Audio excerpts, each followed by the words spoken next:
You, John Fitzgerald Kennedy, do solemnly swear I, John Fitzgerald Kennedy, do solemnly swear that you will faithfully execute the office of President of the United States that I will faithfully execute the office of President of the United States and will, to the best of your ability, and will, to the best of my ability, preserve, protect, and defend the Constitution of the United States. preserve, protect, and defend the Constitution of the United States. So help you God. So help me God.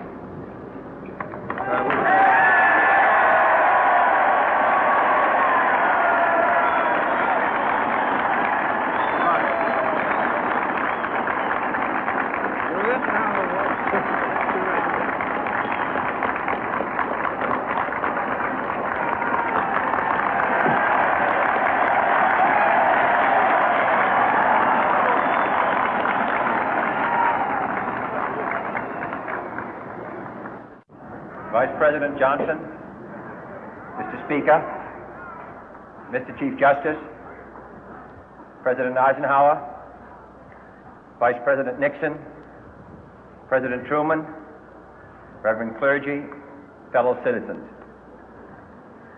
We observe today not a victory of party, but a celebration of freedom, symbolizing an end as well as a beginning, signifying renewal as well as change.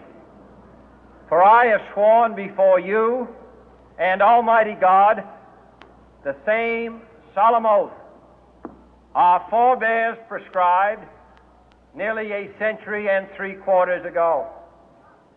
The world is very different now, for man holds in his mortal hands the power to abolish all forms of human poverty and all forms of human life. And yet the same revolutionary beliefs for which our forebears fought are still at issue around the globe. The belief that the rights of man come not from the generosity of the state, but from the hand of God. We dare not forget today that we are the heirs of that first revolution.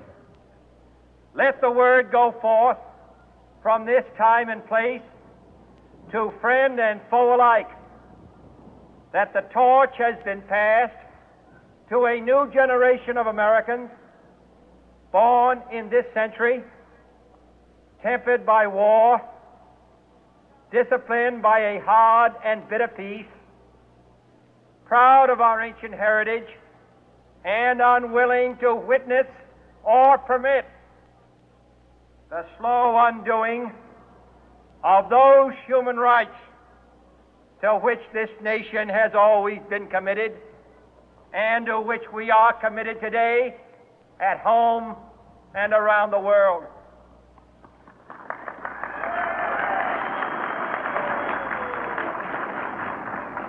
Let every nation know, whether it wishes us well or ill, that we shall pay any price, bear any burden, meet any hardship, support any friend, oppose any foe to assure the survival and the success of liberty.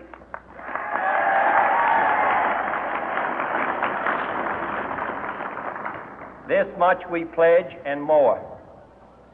To those old allies whose cultural and spiritual origins we share, we pledge the loyalty of faithful friends.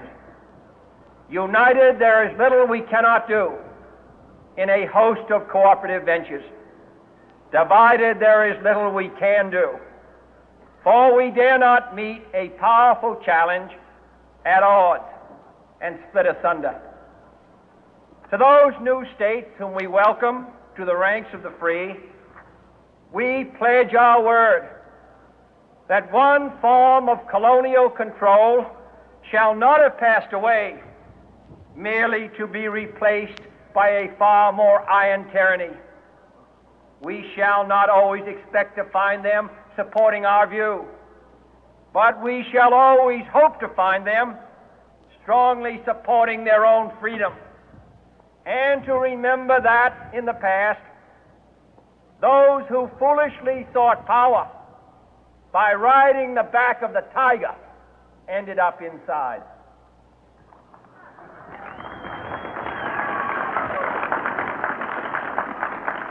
To those people in the huts and villages of half the globe struggling to break the bonds of mass misery, we pledge our best efforts to help them help themselves for whatever period is required, not because the communists may be doing it, not because we seek their votes, but because it is right.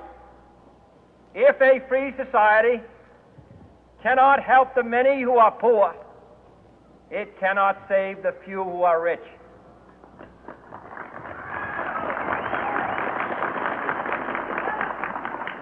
To our sister republics south of our border, we offer a special pledge to convert our good words into good deeds, in a new alliance for progress, to assist free men and free governments in casting off the chains of poverty. But this peaceful revolution of hope cannot become the prey of hostile powers. Let all our neighbors know that we shall join with them to oppose aggression or subversion anywhere in the Americas. And let every other power know that this hemisphere intends to remain the master of its own house.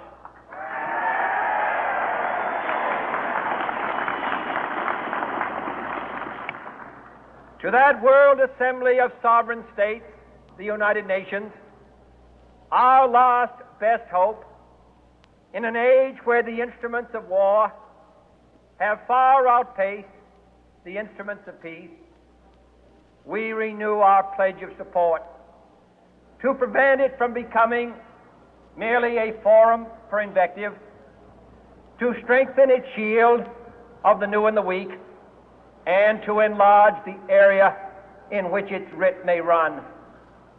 Finally, to those nations who would make themselves our adversary, we offer not a pledge, but a request that both sides begin anew the quest for peace.